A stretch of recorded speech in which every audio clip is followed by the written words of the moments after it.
Well, hello everybody. It's Jackie Purcell here with Picture Alaska, and it's May 1st as well. So we had a lot of April showers. A lot of people are hoping we get a lot of May flowers as a result, but it's also kind of the start of breakup season. But we want to get to what you have given us as far as photos, and we're going to share them with you this week. So let's get right to that. Well, first we're going to start out with this satellite and radar imagery, and I want to say again that welcome to Picture Alaska, and we are looking at some viewer photos. We're going to start out with this satellite and radar imagery just because it's still very active weather as we even start off the month of May, and we still have some rain, heavy at times, pushing into parts of Prince William Sound. And not only that, but you can see these areas of green, a flood advisory around Aniak with a flood watch between Eagle down to Circle. So that is ongoing as the Yukon River is starting to break up, and a lot of major Alaska river systems will be seeing some big changes. But as we think about that, we're going to look at some beautiful, this is a sunset, and this was out of Upper Huffman. So thank you so much for Terry sending that in. We appreciate that. And you always have a nice sunset when the clouds are clear enough from the hillside areas. So what a great place to be living. Twilight and the Lady. This is from Winnie Alexander, and it's toward the end of the day. The sun is just low on the horizon.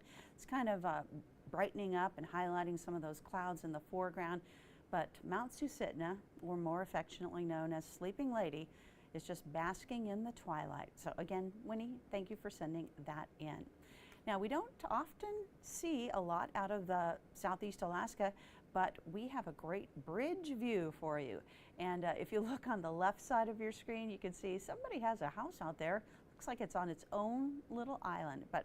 And beyond the bridge, you can see some of the volcanic peaks that they have there at Sitka. So thank you to Richard for sending that one in and sharing it with us, and sharing it really with the state of Alaska. Hey, do you have real ID? You might need that, certainly to fly lately. So they're asking people to make sure that they have real ID before they travel. But Robert Hetherington saw this moose kind of surmising, authorized personnel only? I'm not sure that I could go there.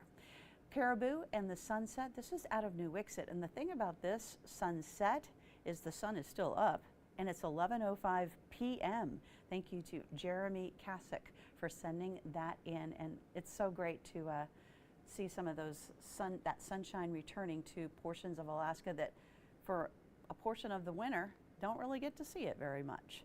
From the Upper Kalskag area, Kuskokwim River from Molly Littlefish. This is one of those river systems that I mentioned, a major river system, and they're starting to see breakup, and they did see a breakup at the Crooked Creek area. I think we have a photo from Crooked Creek as well. They had an ice jam, but it did release, so there's some good news. And Kevin Anderson sent us this photo, sent us a couple of photos, but this one you can see that there's still ice there, but also open water. This is going to be a busy time over the next week to 10 days, maybe even the next 2 weeks, as these river systems across Alaska start to break apart and the water takes over rather than ice. Well, we also have a few more things to show you. Now, this is out of Nome. Do you remember White Alice sites, where they're called WACS, White Alice Communications Systems, and this is the antennas as well as the feed horn. And you know, they were kind of used during the Cold War, phased out, and then they went to communications uses, but they're still out in Nome. They are very impressive, and there were numerous sites like this across Alaska just to make sure that we could communicate should anything happen. So thank you to Nick Perry for sending that in. Kind of a relic of the past, isn't it? And then we had a sky show. This is the Sundog show. Victoria O'Connor sending this one in. And by the way, when you kind of see some of these types of phenomenons, you know that there's some high ice crystals floating in the upper levels of the atmosphere, and then the sun reflects on them just right. You get this kind of a phenomenon. Another one from Sherry Jones, and this was very visible over the Anchorage area about a week and a half ago.